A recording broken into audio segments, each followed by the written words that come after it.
सुना है आज समंदर को बड़ा गुमान आया है। सुना है आज समंदर को बड़ा गुमान आया है। उधर ही ले चलो कश्ती जहां तूफान आया है। स्टूडेंट्स, जैसा कि आप सभी को पता होगा कि आपके सेमेस्टर एग्ज़ाम का तूफान सैलाब आपके करीब बड़ा तेज़ी से बढ़ रहा है। और जैसे जैसे सेमेस्टर एग्ज़ाम्स आपके पास आ रहे हैं, आपके दिल की धड़कनें, आपकी घबराहटें, आपका डर बढ़ता जा रहा है।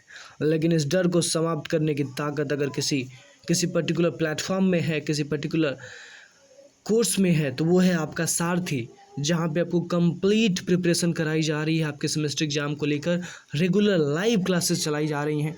स्टूडेंट्स, आपको बिल्कुल भी घबराना नहीं है। चाहे यूनिवर्सिटी कोई भी स्ट्रेटजी अपना ले, चाहे यूनिवर्सिटी कभी भी पेपर करा ले, सारथी का हर बच्चा पूरी तरह से तैयार होता है पेपर को अटेम्प्ट करने के लिए बेस्ट पॉसिबल वे में। स्टूडेंट्स, जैसा कि आप सभी का डिमांड था कि सर टारगेट सेमेस्टर चैनल पे भी कुछ अपलोड किया जाए सारथी वाले बच्चों को, तो काफ़ी चीज़ें मिल ही रही हैं। सर कुछ हमको भी प्रोवाइड किया जाए, तो बिल्कुल आपको भी प्रोवाइड किया जाएगा, but we can't provide everything to the students of only our channel. If you want to get the complete access of the course, you have to join the सारथी। और सारथी का प्राइस वैसे भी 249 रखा गया है, 249 रुपये। तो मुझे नहीं लगता है कि किसी को आपत्ति होनी चाहिए 249 रुपये में। सो स्टूडेंट्स, जो भी स्टूडेंट्स अपने सेमेस्टर एग्ज़ाम की तैयारी बहुत शिद्दत से करना चाहते हैं, बहुत ही अच्छे से करना चाहते हैं, तो आप सभी लोग अभी जाइए, डिस्क्रिप्शन बॉक्स में इस वीडियो के आपको लिंक मिल जाएगा टारगेट गुरुकुल मोबाइल ऐप का, और एक और लिंक मिल जाएगा हमारे सारथी फॉर बीकॉम 4th सेमेस्टर के व्हाट्सएप ग्रुप का।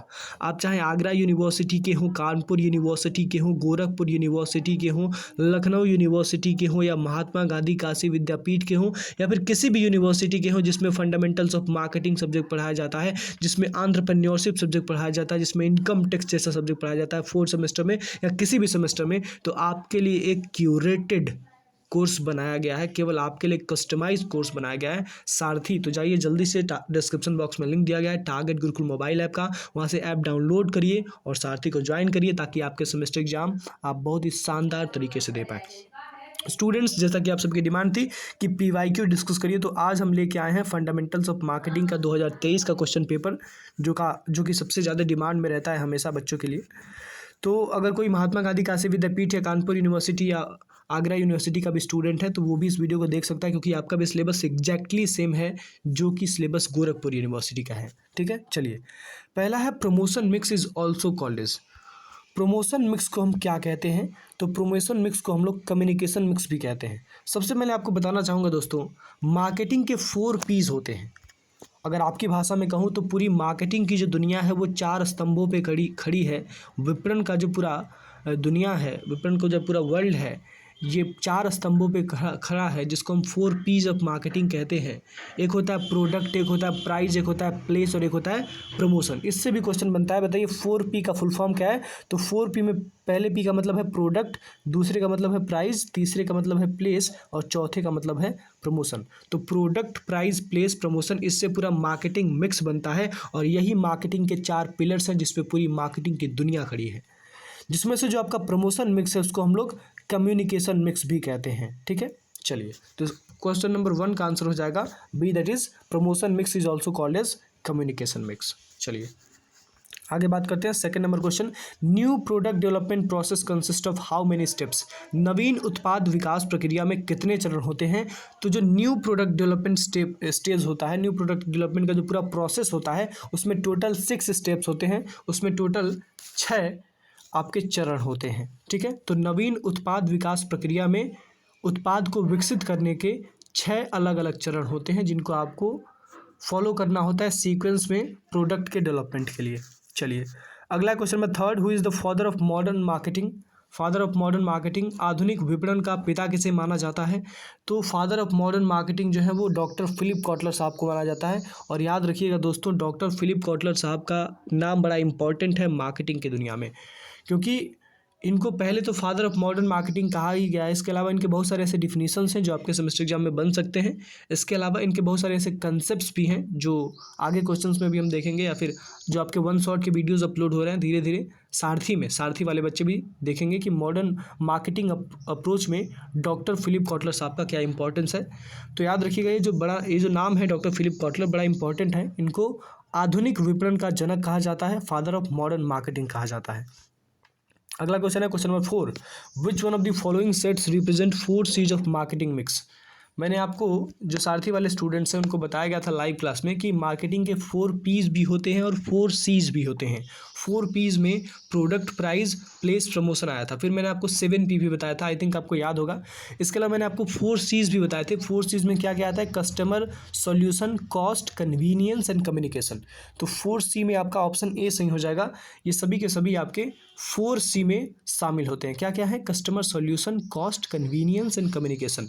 हिंदी में निम्नलिखित में से कौन सा समुच्च विपणन मिश्रण के 4 C को प्रदर्शित करता है? तो वो है ग्राहक समाधान, लागत, सुविधा और संप्रेषण। ठीक है, चलिए आगे बात करते हैं क्वेश्चन नंबर 5 की। The concept of marketing mix was developed by. जो मार्केटिंग मिक्स का कंसेप्ट है इसको किसने डेवलप किया था? तो अगर मैं बात करूं तो इस क्वेश्चन में थोड़ा सा यूनिवर्सिटी कंफ्यूजिंग क्वेश्चन दी है। देखिए ध्यान से समझिएगा। मार्केटिंग मिक्स ये जो टर्म है ना, ये जो शब्द है मार्केटिंग मिक्स, इसको इंट्रोड्यूस किया गया था नील एच बॉर्डन, जिसको NH बॉर्डन भी कहा जाता है जिनको, इनके द्वारा। लेकिन मार्केटिंग मिक्स का जो पूरा कंसेप्ट है उसको डेवलप करने का काम कहीं ना कहीं डॉक्टर फिलिप कॉटलर साहब ने किया था। ठीक है, और MC कार्थी एक और इम्पॉर्टेंट इंसान है, स्पेशली मैं कहूँ तो MC कार्थी का बड़ा इंपॉर्टेंट रोल था। लेकिन इस पर्टिकुलर क्वेश्चन के लिए आपका जो आंसर होगा, जो सबसे सही आंसर है वो नीलेज बॉर्डन ही होगा। लेकिन आप याद रखेंगे कि नीलेज बॉर्डन ने क्या किया था? नीलेज बॉर्डन ने मार्केटिंग मिक्स का पूरा कंसेप्ट नहीं दिया था। नीलेज बॉर्डन ने मार्केटिंग मिक्स का जो टर्म है, ये जो शब्द है ना मार्केटिंग मिक्स, विपणन मिश्रण, ये शब्द की उत्पत्ति उन्होंने की थी। ठीक है, चलिए अगला question number 6, the process of collecting information about the external marketing environment is called. तो ये भी मैंने आपको सारथी वाले स्टूडेंट्स को बताया है। मार्केटिंग इन्वायरमेंट जो चैप्टर है उसमें मैंने आपको पढ़ाया था कि जिस प्रोसेस के माध्यम से आप अपने इन्वायरमेंट के बारे में जानकारी प्राप्त करते हैं, एक्सटर्नल मार्केटिंग इन्वायरमेंट के बारे में, उसको हम इन्वायरमेंटल स्कैनिंग कहते हैं। हिंदी में जिस प्रक्रिया के माध्यम से आप बाह्य विपणन पर्यावरण से संबंधित सूचना को प्राप्त करते हैं, संग्रहित करते हैं, उस प्रक्रिया को हम विपणन प्रबंधन कहते हैं। विपणन प्रबंधन नहीं, पर्यावरणीय स्कैनिंग कहते हैं, दैट इज इन्वायरमेंटल स्कैनिंग कहते हैं।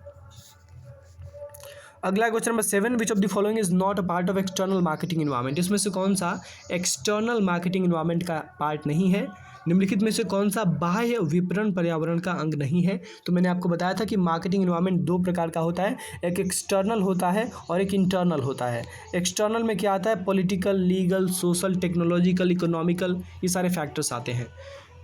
और इंटरनल मार्केटिंग इन्वायरमेंट में आपका प्रोडक्ट आता है, आपके प्रोडक्ट की क्वालिटी आती है। ठीक है, ये सारी चीज़ें आपके इंटरनल मार्केटिंग इन्वायरमेंट में आती हैं। तो इंटरनल मार्केटिंग इन्वायरमेंट में आपका प्रोडक्ट आ जाएगा, आपके एम्प्लॉयज़ आ जाएंगे, आपके मैनेजमेंट के लोग आ जाएंगे, आपके ओनर्स आ जाएंगे। ठीक है, this are the part of internal marketing environment. बाकी एक्सटर्नल मार्केटिंग इन्वायरमेंट में आपका political, social, economical, technological, legal environment आ जाता है। ठीक है, चलिए तो इसका आंसर हो जाएगा सी, दैट इज प्रोडक्ट। उत्पाद जो होता है ये आंतरिक पर्यावरण का हिस्सा होता है, बाह्य पर्यावरण का हिस्सा नहीं होता है। अगला question number 8, which of the following statement is true about consumer behaviour. Consumer behaviour के बारे में कौन सा स्टेटमेंट सही है? हिंदी में निम्नलिखित में से कौन सा कथन उपभोक्ता व्यवहार के बारे में सही है? तो पहला स्टेटमेंट सही है, consumer behaviour is the study of micro economics. अगर आपको याद हो तो आपने क्लास 11th या 12th में माइक्रो इकोनॉमिक्स सब्जेक्ट पढ़ा होगा, जिसमें आपने कंज्यूमर बिहेवियर का एक सेपरेटेड टॉपिक पढ़ा होगा, सेपरेटेड चैप्टर पढ़ा होगा, जिसमें आपको अलग से कंज्यूमर बिहेवियर के बारे में पढ़ाया गया था, कंज्यूमर इक्विलिब्रियम पढ़ाया गया था, लॉ ऑफ डिमांड पढ़ाया गया था, इलास्टिसिटी ऑफ डिमांड पढ़ाया गया था। तो यहाँ से भी क्वेश्चन बन सकता है। मैं आपसे कहता हूँ स्टूडेंट्स बार बार कि जिस स्टूडेंट का बेस मजबूत है उसको थोड़ा सा आसानी होती है आगे के एग्जाम्स को करने में, इसीलिए बचपन से ही आपको कहा जाता है कि बेस मजबूत करो। लेकिन कोई बात नहीं, अगर अभी आपका बेस मजबूत नहीं है तो आपका बेस मजबूत करने के लिए सारथी आपके साथ है, जहाँ पे 100% कंसेप्ट्स जो एग्जाम ओरिएंटेड टॉपिक्स हैं वो सब कवर किए जा रहे हैं। तो आप ज्वाइन कर सकते हैं, टारगेट गुरुकुल ऐप को डाउनलोड कर सकते हैं प्ले स्टोर से। चलिए, तो consumer behaviour is the study of micro economics, यानी जो आपका उपभोक्ता व्यवहार है ये सूक्ष्म व्यष्टि अर्थशास्त्र का भाग है। इसमें ये जो कंज्यूमर बिहेवियर होता है ये माइक्रो इकोनॉमिक्स में स्टडी किया जाता है। यानी कंज्यूमर का जो बिहेवियर है, कंज्यूमर का जो बाइंग पैटर्न है, कंज्यूमर क्या खरीदता है क्या नहीं खरीदता है, ये सब स्टडी किया जाता है आपके माइक्रो इकोनॉमिक्स में। ठीक है, चलिए आगे बढ़ते हैं दोस्तों। अगला है elasticity of demand is a. तो ये भी आपने पढ़ा है बचपन में कि elasticity of demand quantitative statement होता है, यानी परिमाणात्मक अभिकथन है मांग की लोच। कैसे? मैंने आपको शायद, अगर आपने इकोनॉमिक्स, बिजनेस इकोनॉमिक्स सब्जेक्ट मुझसे पढ़ा है, जो सारथी वाले स्टूडेंट्स होंगे बीकॉम सेकेंड सेमेस्टर में, तो मैंने आपको लॉ ऑफ डिमांड और इलास्टिसिटी ऑफ डिमांड पढ़ाया था। लॉ ऑफ डिमांड में मैंने आपको बताया था कि लॉ ऑफ डिमांड ये कहता है कि अगर प्राइस कम होगा तो डिमांड बढ़ेगा, अगर प्राइस कम होगा तो डिमांड बढ़ेगा, या फिर अगर प्राइस बढ़ेगा तो डिमांड कम हो जाएगा, यही लॉ ऑफ डिमांड कहता है। लेकिन लॉ ऑफ डिमांड ये नहीं कहता कि प्राइस कितने से कम होगा तो डिमांड कितना कम होगा। फॉर एग्जांपल, प्राइस अगर 5 रुपये से कम हो रहा है तो कितना डिमांड बढ़ेगा, ये exact figure law of demand नहीं बताता है। लॉ ऑफ डिमांड बस एक क्वालिटेटिव स्टेटमेंट है जो बताता है कि भाई प्राइस कम होगा तो डिमांड बढ़ेगा, प्राइस बढ़ेगा तो डिमांड कम होगा, लेकिन कितना डिमांड कम होगा, कितना डिमांड बढ़ेगा, ये नहीं बताता। ये बताने का काम किसका है? इलास्टिसिटी ऑफ डिमांड का है। इलास्टिसिटी ऑफ डिमांड एग्जैक्ट बताता है कि अगर आपका प्राइस कम होगा इतने से तो आपका डिमांड कितना बढ़ेगा या कितना कम होगा। इसलिए इलास्टिसिटी ऑफ डिमांड को हम क्वांटिटेटिव स्टेटमेंट कहते हैं। क्या कहते हैं दोस्तों, ध्यान से, इलास्टिसिटी ऑफ डिमांड को हम क्वांटिटेटिव स्टेटमेंट कहते हैं। तो इलास्टिसिटी ऑफ डिमांड यानी मांग की लचक परिमाणात्मक अभिकथन है। अगला question number 10, marketing concept is, विपणन अवधारणा कैसी है? तो विपणन अवधारणा में मैंने आपको एक चैप्टर पढ़ाया पूरा मार्केटिंग कंसेप्ट, जिसमें आपको मैंने production concept, product concept, marketing concept, societal marketing concept, ऐसे सारे के सारे कंसेप्ट पढ़ाए हैं। तो जो मार्केटिंग कंसेप्ट है वो प्रोडक्शन ओरिएंटेड भी हो सकता है, वो सेल्स ओरिएंटेड भी हो सकता है, वो कस्टमर ओरिएंटेड भी हो सकता है, मतलब ये सारे के सारे मार्केटिंग कंसेप्ट हैं। लेकिन होना कैसा चाहिए?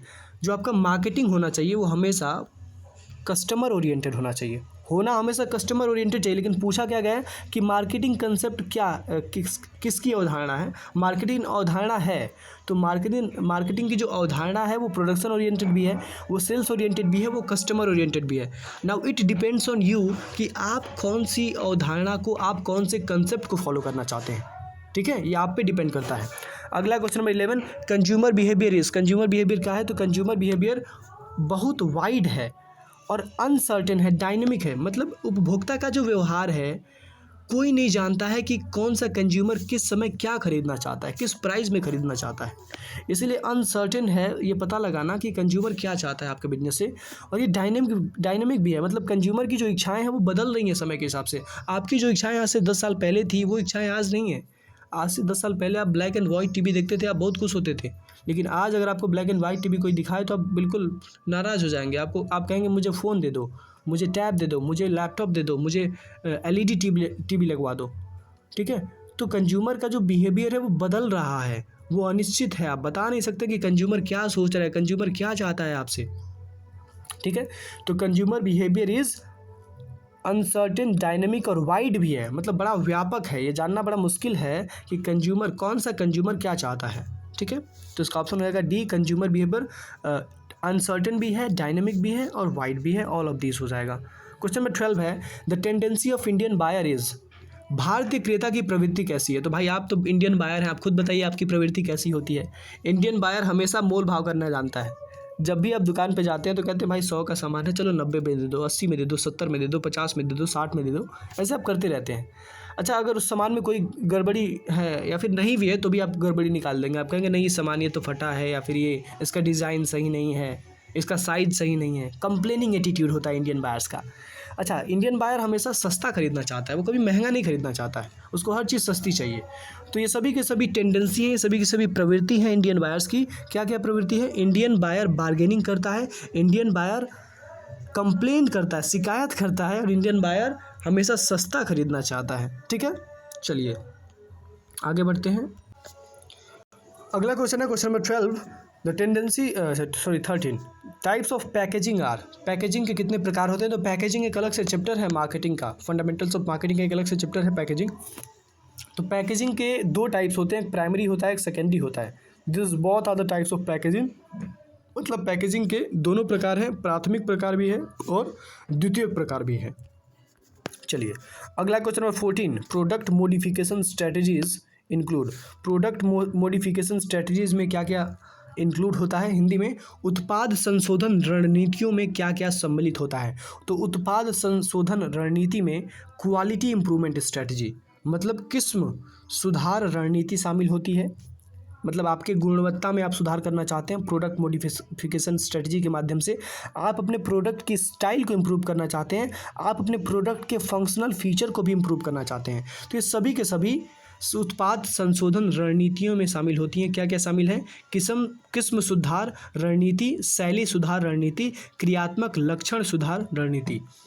इंग्लिश में प्रोडक्ट मॉडिफिकेशन स्ट्रेटजीज में ये तीनों के तीनों आते हैं। कौन कौन से हैं? Quality improvement strategy, product modification study के माध्यम से आप अपने प्रोडक्ट की क्वालिटी को इंप्रूव करना चाहते हैं, आप अपने प्रोडक्ट की स्टाइल को भी इंप्रूव करना चाहते हैं, आप अपने प्रोडक्ट के अंदर जो फंक्शनल फीचर्स हैं, जो क्रियात्मक लक्षण हैं, उनको भी सुधारना चाहते हैं, उनको भी इम्प्रूव करना चाहते हैं। चलिए अगला question number 15, main reason for product development is, यानी उत्पाद नवाचार का प्रमुख कारण क्या है?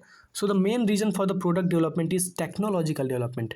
तकनीक विकास हो रहा है हिंदुस्तान में, धीरे धीरे टेक्नोलॉजी बहुत जल्दी आगे बढ़ रही है और इसकी वजह से हमेशा एक नए प्रोडक्ट को डेवलप करना पड़ता है।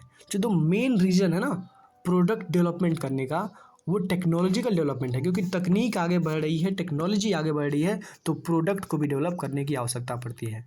अगला क्वेश्चन नंबर 16, मैंने आपको कहा है जब भी मैं सारथी में क्लास लेता हूँ, लाइव क्लास, तो मैं कहता हूँ कि देखिए डिफिनीशन सारे इंपॉर्टेंट नहीं हैं, लेकिन कुछ डिफिनीशंस डेफिनेटली आपको याद होने चाहिए, या फिर अगर याद नहीं है तो उस डिफिनीशन के कीवर्ड्स याद होने चाहिए, क्योंकि डिफिनीशन एक दो तो आपके सेमेस्टर एग्जाम में जरूर पूछेगा हर सब्जेक्ट का। देखिए 16 क्वेश्चन पूछा गया, market segmentation is the strategy of dividing markets in order to conquer them. This statement is of, मतलब बाजार विभक्तिकरण बाजारों को टुकड़ों में विभाजित करने की रणनीति है ताकि उस पर विजय प्राप्त की जा सके। यह कथन किसका है? तो ये कथन है रॉबर्ट साहब का, याद रखिएगा दोस्तों। क्वेश्चन नंबर 16, ये क्वेश्चन बड़ा इंपॉर्टेंट है, ये अगली इस बार भी आ सकता है कि ये रॉबर्ट साहब का स्टेटमेंट है।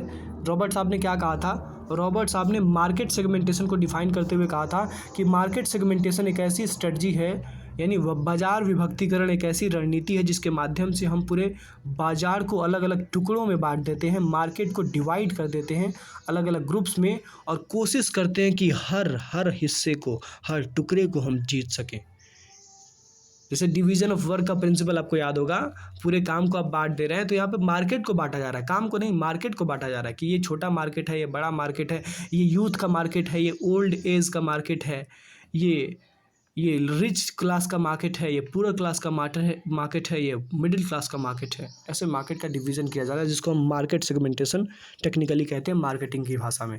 चलिए अगला है दोस्तों question number 17, product differentiation and market segmentation are alternative marketing strategies, this statement is of.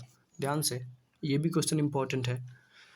Question number 17 ये कह रहा है कि प्रोडक्ट डिफरेंशिएशन और मार्केट सेगमेंटेशन ये मार्केटिंग की अल्टरनेटिव स्ट्रेटजीज हैं, मतलब उत्पाद विभिन्नीकरण तथा बाजार विभिन्नीकरण ये वैकल्पिक विपणन व्यूह रचना है। मतलब क्या है कि मार्केटिंग की बहुत सारी स्ट्रेटजीज होती हैं, जिसमें से कुछ अल्टरनेटिव मार्केटिंग स्ट्रेटजीज होती हैं जिसमें प्रोडक्ट डिफरेंशिएशन और मार्केट सेगमेंटेशन आता है।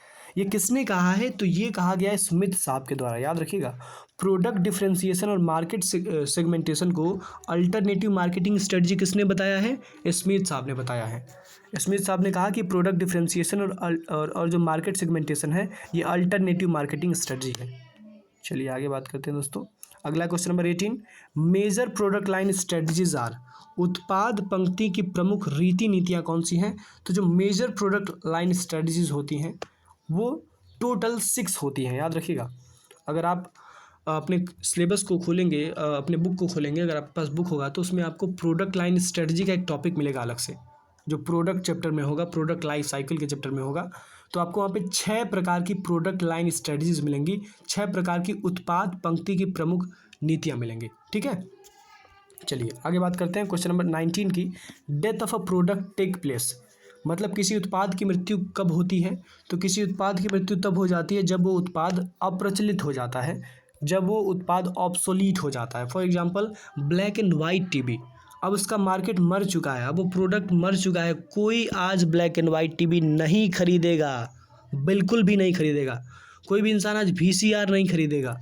तो ये एक ऐसा प्रोडक्ट है जो मर चुका है, क्योंकि ये मार्केट में ये प्रोडक्ट ऑब्सोलीट हो चुका है, ये अप्रचलित हो चुका है। पुरानी चीज़, बहुत पुरानी हो चुकी है। चलिए क्वेश्चन नंबर 20 है, market segmentation is in the interest of, बाजार विभक्तिकरण किसके हित में है? तो अगर मार्केट सेगमेंटेशन होता है तो आपको पता, मैंने पहले ही बताया था कि मार्केट सेगमेंटेशन के माध्यम से हम पूरे मार्केट को अलग अलग ग्रुप्स में डिवाइड कर देते हैं। इससे फ़ायदा सबका होता है, इससे फ़ायदा कस्टमर का भी होता है, इससे फ़ायदा ट्रेडर का भी होता है, इससे फ़ायदा मैन्युफैक्चरर का भी होता है। कैसे कहेंगे, कंज्यूमर को फ़ायदा कैसे होता है? तो अगर मार्केट को बांटा जा रहा है, फॉर एग्जांपल मान लीजिए आपका हाइट है 6 फीट, तो आपका जो कपड़े का साइज़ होगा वो कुछ और होगा। किसी और का हाइट है 5 फीट, किसी और का हाइट है 4 फीट, किसी और का हाइट है 7 फीट। तो सबके लिए हम एक अलग मार्केट बना दे रहे हैं कि भाई जितने लोग 7 फीट के हैं उनके लिए ये हमारा टी शर्ट जाएगा, ये हमारा शर्ट जाएगा, ये हमारी जीन्स जाएगी, जिस जीन्स का हम प्रोडक्शन करेंगे। तो एक कंज्यूमर के लिए भी बेनिफिशियल है, ट्रेडर के लिए भी बेनिफिशियल है और मैन्युफैक्चरर के लिए भी बेनिफिशियल है, क्योंकि मैन्युफैक्चरर ये देख पाएगा कि भाई कितने लोग ऐसे हैं जो 7 फुट के हैं, क्योंकि 7 फुट के लोगों को अगर हम 4 फुट वाले मैं शर्ट बेचूंगा तो वो कभी नहीं खरीदेंगे, क्योंकि वो उनके साइज़ का है ही नहीं। तो सभी के हित में होता है क्या, मार्केट सेगमेंटेशन। ऐसा नहीं कि मार्केट सेगमेंटेशन से प्रोड्यूसर को और ट्रेडर को फ़ायदा होता है, सबको फ़ायदा होता है। अगला क्वेश्चन नंबर 21, 2 और more complementary products offered together at a single price is known as, मतलब एक ही कीमत पर एक साथ पेश किए जाने वाले 2 या 2 से अधिक पूरक उत्पादों को किस रूप में जाना जाता है? तो अगर एक से अधिक कॉम्प्लीमेंट्री प्रोडक्ट्स, सॉरी 2 या 2 से अधिक कॉम्प्लीमेंट्री प्रोडक्ट्स एक साथ ही आपको पेश किए जाते हैं, आपको बेचे जाते हैं, इसको हम बंडल प्राइजिंग कहते हैं। क्या कहते हैं दोस्तों? इसको हम बंडल प्राइजिंग कहते हैं, हिंदी में बंडल मूल्य निर्धारण कहते हैं। अगला question number 22, which of the following is a profit oriented pricing objective, निम्नलिखित में से कौन सा कारक लाभ उन्मुख मूल्य निर्धारण उद्देश्य है? तो ये है आपका गेटिंग रिटर्न ऑन इन्वेस्टमेंट। ध्यान से, इसके नाम से स्पष्ट है, रिटर्न ऑन इन्वेस्टमेंट। इसका मकसद है कि जो मैंने निवेश किया है उस निवेश पे मुझे प्रतिफल मिले। What ever I have invested in the business I should get return from that investment. This is the main objective of profit oriented pricing objective. तो प्रॉफिट ओरिएंटेड प्राइजिंग ऑब्जेक्टिव यानी लाभ उन्मुख मूल्य निर्धारण का उद्देश्य होता है रिटर्न और इन्वेस्टमेंट को कमाना। अगला question number 23, which of the following is not the function of channels of distribution, इसमें से कौन सा चैनल ऑफ डिस्ट्रीब्यूशन का फंक्शन नहीं है? तो चैनल ऑफ डिस्ट्रीब्यूशन का फंक्शन प्रोडक्शन करना नहीं है। प्रोडक्शन करना भाई, प्रोडक्ट का जो प्रोडक्शन करना, जो 4 पीस में से प्रोडक्ट मिक्स आता है उसका काम है। ये कहाँ से डिस्ट्रीब्यूशन में आ जाएगा? डिस्ट्रीब्यूशन में प्रोडक्शन थोड़ा ना आता है, प्रोडक्शन हो गया उसके बाद डिस्ट्रीब्यूशन स्टार्ट होता है, ठीक है।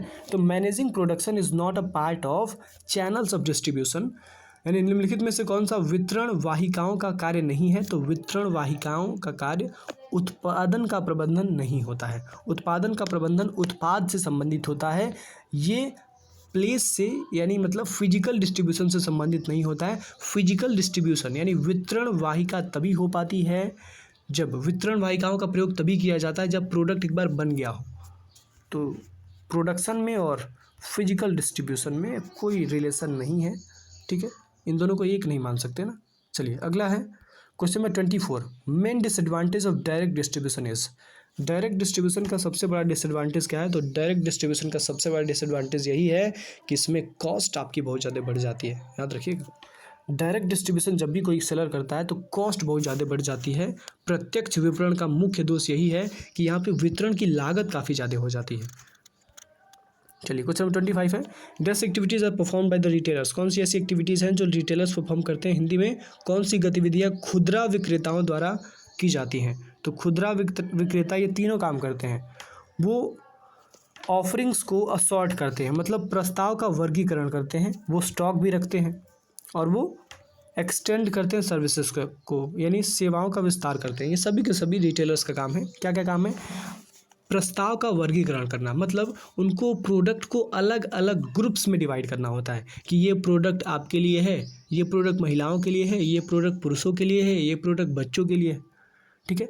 अच्छा, रिटेलर की ये भी रिस्पॉन्सिबिलिटी होती है कि वो स्टॉक को होल्ड करे, क्योंकि स्टॉक को होल्ड करना ये रिस्पॉन्सिबिलिटी मैन्युफैक्चरर की नहीं है, वो उसकी रिस्पॉन्सिबिलिटी प्रोडक्ट को बनाना फिर भेज देना रिटेलर के पास। अब रिटेलर की रिस्पॉन्सिबिलिटी है कि वो स्टॉक को होल्ड करके रखे, जब भी कंज्यूमर आए तो उसको बेच सके। एक्सटेंडिंग सर्विसेज, रिटेलर्स का मकसद होता है कि वो हमेशा अपनी सेवाओं का विस्तार करे, अपनी सर्विसेज को एक्सटेंड करे।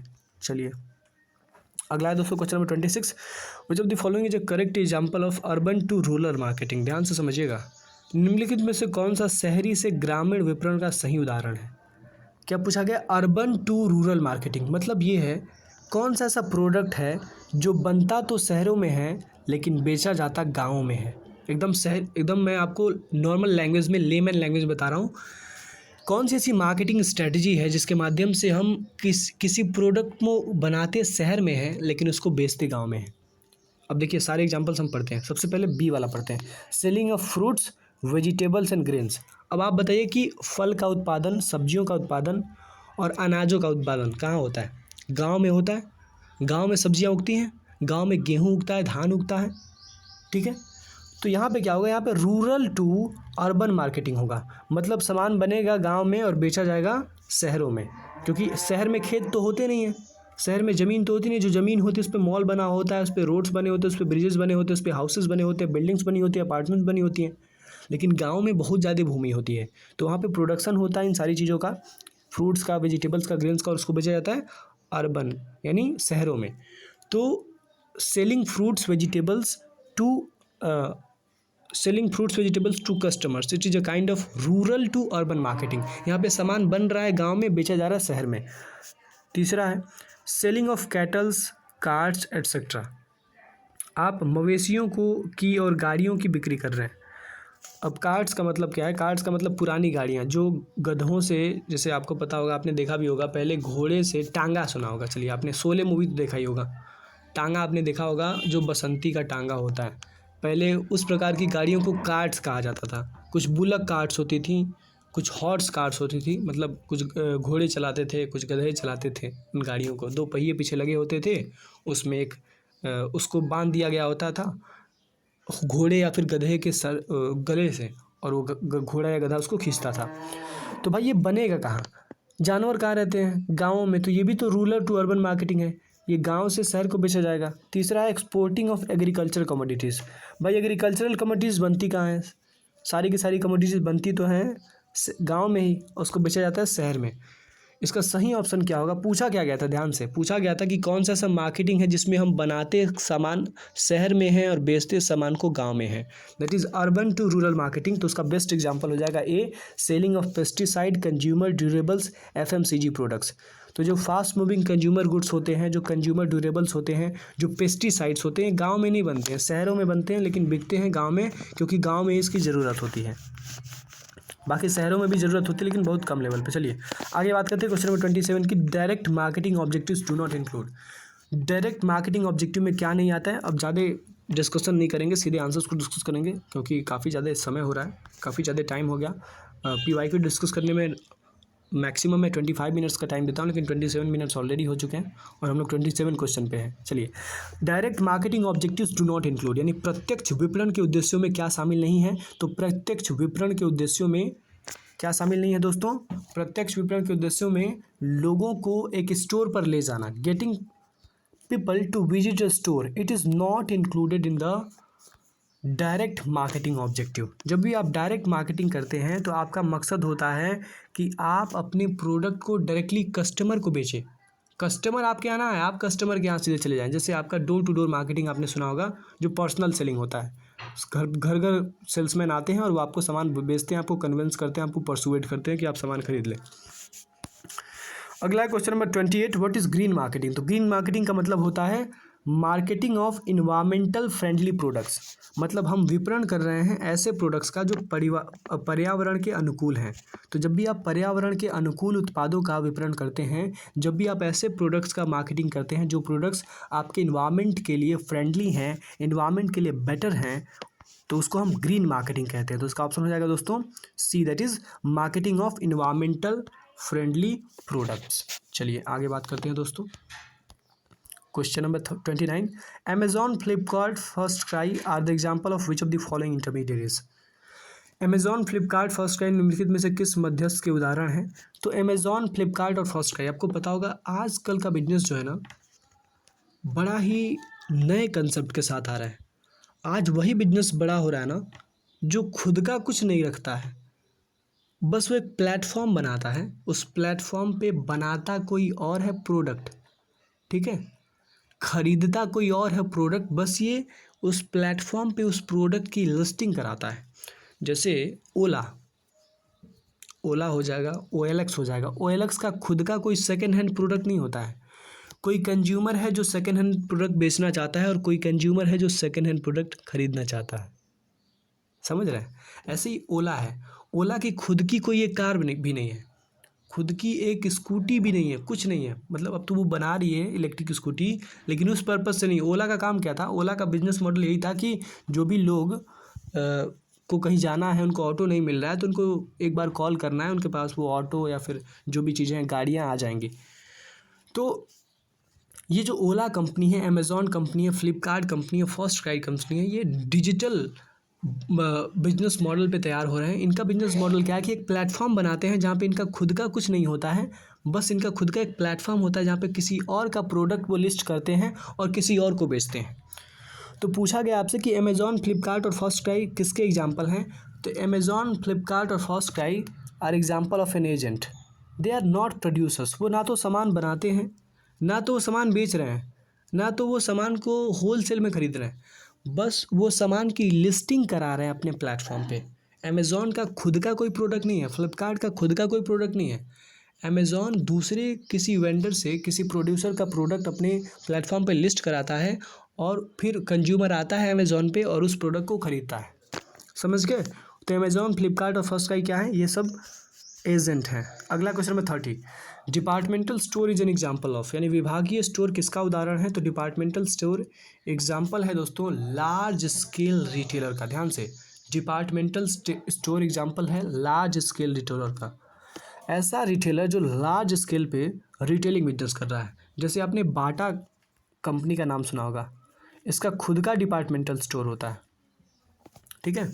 तो सॉरी, डिपार्टमेंटल स्टोर का मतलब यही है कि आप लार्ज स्केल पे रिटेलिंग बिजनेस कर रहे हैं। तो जो लार्ज स्केल रिटेलर्स होते हैं, they use to do departmental storing.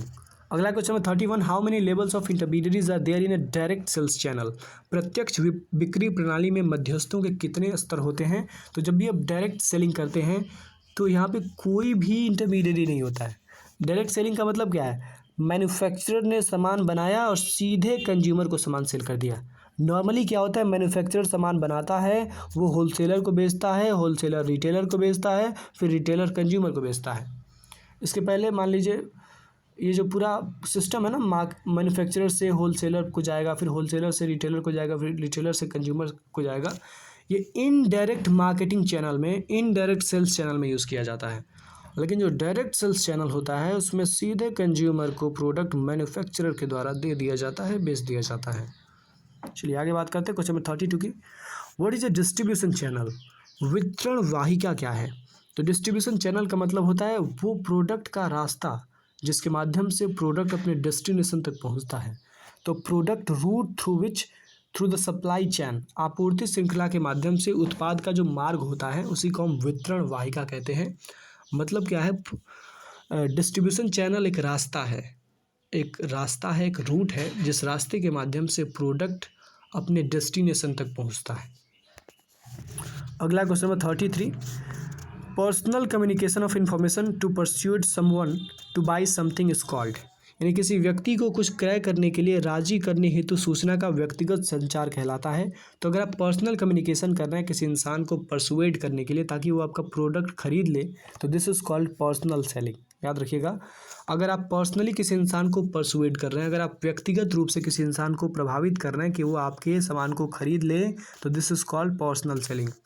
अगला क्वेश्चन नंबर 34, एडवर्टाइजिंग का नेचर क्या है। तो एडवर्टाइजिंग का नेचर नॉन पर्सनल होता है, गैर व्यक्तिगत होता है। एडवर्टाइजिंग किसी एक इंसान के लिए नहीं की जाती है, सारे कंज्यूमर्स के लिए की जाती है।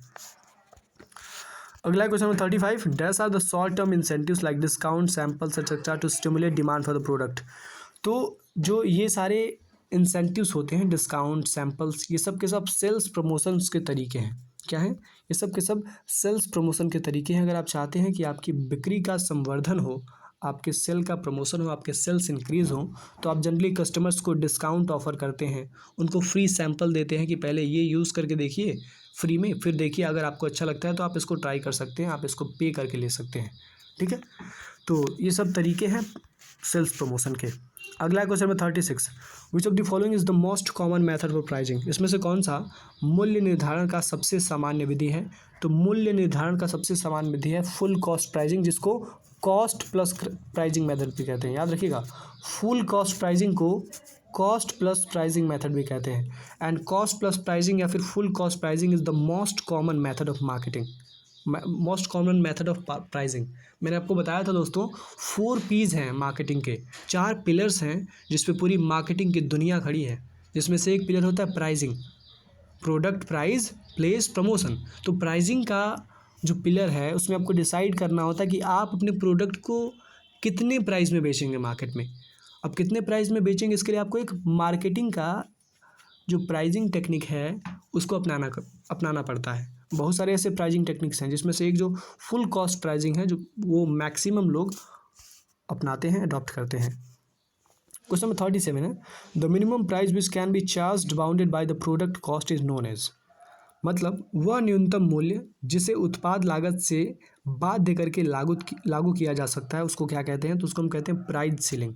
Price ceiling is the minimum price that you can charge bounded by the product cost. मतलब प्रोडक्ट की जो कॉस्ट है उसके हिसाब से आप जो मिनिमम प्राइस चार्ज कर सकते हैं, this is called price selling. अगला क्वेश्चन है 38, what are the elements of promotion mix. Promotion mix के कौन कौन से एलिमेंट्स हैं? तो प्रमोशन मिक्स के एलिमेंट्स में एडवर्टाइजिंग और सेल्स प्रमोशन भी आता है। प्रमोशन मिक्स के एलिमेंट में पब्लिसिटी और पब्लिक रिलेशन भी आता है। प्रमोशन मिक्स के एलिमेंट में डायरेक्ट मार्केटिंग और पर्सनल सेलिंग भी आता है। यानी प्रमोशन मिक्स के सभी एलिमेंट्स हैं। कौन कौन से हैं दोस्तों, हिंदी में भी एक बार पढ़ लेते हैं। संवर्धन मिश्रण के तत्व कौन कौन से हैं? तो संवर्धन मिश्रण के तत्व हैं विज्ञापन एवं विक्रिय संवर्धन, प्रचार और जनसंपर्क, प्रत्यक्ष विपणन और व्यक्तिगत विक्रय। ये सभी के सभी प्रमोशन मिक्स के एलिमेंट्स हैं। ये सभी के सभी संवर्धन मिश्रण के तत्व हैं। अगला है second last question of this session of this recorded class, which of the following is the second largest search engine. इसमें से कौन सा सेकंड लार्जेस्ट सर्च इंजन है? तो सेकंड लार्जेस्ट सर्च इंजन आपका यूट्यूब है। इस समय के हिसाब से अगर मैं बात करूं तो सेकंड लार्जेस्ट जो सर्च इंजन है, आप खुद इस चीज़ को महसूस करते होंगे। अगर आप गूगल पे कोई चीज़ सर्च करते हैं अगर नहीं मिलता है तो you use to search that particular thing on YouTube. कुछ लोग कहेंगे सर याहू भी तो सर्च इंजन है, क्या ये सेकंड लार्जेस्ट सर्च इंजन है?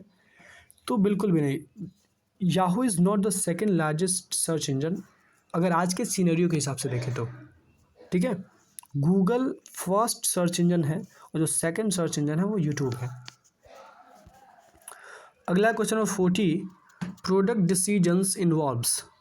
उत्पाद निर्णय में क्या शामिल है? तो प्रोडक्ट डिसीजन में प्रोडक्ट की ब्रांडिंग भी इन्वॉल्व होती है, प्रोडक्ट की लेबलिंग भी इन्वॉल्व होती है, प्रोडक्ट की पैकेजिंग भी इन्वॉल्व होती है। यानी उत्पाद निर्णय में ब्रांड, लेबलिंग और पैकेजिंग ये सभी के सभी शामिल होते हैं। तो स्टूडेंट्स, ये थे आपके फंडामेंटल्स ऑफ मार्केटिंग के 40 क्वेश्चंस। आपने क्वेश्चंस का लेवल तो देखा होगा। जहाँ तक मुझे लग रहा है आपको बहुत सारे क्वेश्चंस हार्ड लग रहे होंगे और बहुत सारे क्वेश्चंस आपको समझ में नहीं आ रहे होंगे। आपको लग रहा होगा कि सर बहुत नया है, ये तो मैंने कभी पढ़ा ही नहीं है। तो आपको कुछ नहीं करना है, तुरंत जाइए आप अपने टारगेट गुरुकुल ऐप को डाउनलोड कर लीजिए। कहाँ मिलेगा ऐप? ये प्ले स्टोर पे मिल जाएगा। कुछ नहीं करना है आपको, डिस्क्रिप्शन बॉक्स में लिंक मिल जाएगा, वहाँ से आप टारगेट गुरुकुल ऐप को डाउनलोड कर लीजिए। आप चाहे किसी भी यूनिवर्सिटी के हों, आप सभी के लिए बीकॉम सेकेंड और फोर्थ सेमेस्टर का स्पेशल जो सारथी है वो बनाया गया है। अगर आपके यूनिवर्सिटी में ऐसे सब्जेक्ट पढ़ाए जाते हैं जैसे fundamentals of marketing, income tax, fundamentals of entrepreneurship, business management, financial accounting, computerise accounting, ठीक है, ऐसे सब्जेक्ट, बिजनेस इकोनॉमिक्स, तो आपके लिए BCom second semester, BCom fourth semester, BCom third semester सारे ही कोर्सेज़ के लिए आपके सारे ही सेमेस्टर्स के लिए कोर्सेज बनाए गए हैं। तो जल्दी से जाइए टारगेट गुरुकुल ऐप को डाउनलोड करिए। 249 रुपये में भी सारथी की प्राइस है। अगर आप ये वीडियो कुछ महीने बाद देख रहे होंगे तो हो सकता है कि सारथी की प्राइस बढ़ गई हो, लेकिन अभी रिसेंटली मैं बताऊं तो जो बच्चे अभी गोरखपुर यूनिवर्सिटी के मैक्सिमम बच्चे एग्जाम देने वाले हैं तो उनके लिए मैं बता दे रहा हूँ कि आप सभी के लिए ऑफर है। 249 रुपये में ही आपका सारथी अभी आपको मिल रहा है। तो जल्दी से जाइए टारगेट गुरुकुल ऐप को डाउनलोड करिए। और एक चीज़ और, कमेंट सेक्शन में ये ज़रूर बता दीजिएगा कि सर हमें किस किस सब्जेक्ट का वन शॉट चाहिए। अगर आपको और भी किसी सब्जेक्ट का जैसे फंडामेंटल्स ऑफ एंटरप्रेन्योरशिप का वन शॉट चाहिए यूट्यूब पे, तो 1-2 one shot fundamentals of entrepreneurship के अपलोड किए जाएंगे। 2-3 चैप्टर के, सारे चैप्टर्स के तो अपलोड नहीं कर सकते, वो केवल आपको सारथी में मिलेगा, लेकिन 2-3 चैप्टर्स के एटलीस्ट आपको सब्जेक्ट का आइडिया लग जाए, इतने के लिए मैं आपको एक वन शॉट दे सकता हूँ। वो भी इस कंडीशन पे, if there is more comments in the comment section. तो सभी स्टूडेंट ज़रूर कमेंट करेंगे और बताएंगे कि आपको किस सब्जेक्ट की वन शॉट चाहिए। और एक चीज़ और, जाते जाते अगर वीडियो पसंद आई हो तो लाइक ज़रूर कर लीजिएगा और चैनल पे अगर पहली बार आए हैं तो सब्सक्राइब ज़रूर कर लीजिएगा। दैट्स इट, मिलते हैं दोस्तों नेक्स्ट वीडियो में, तब तक पढ़ते रहिए पूरी ऊर्जा के साथ।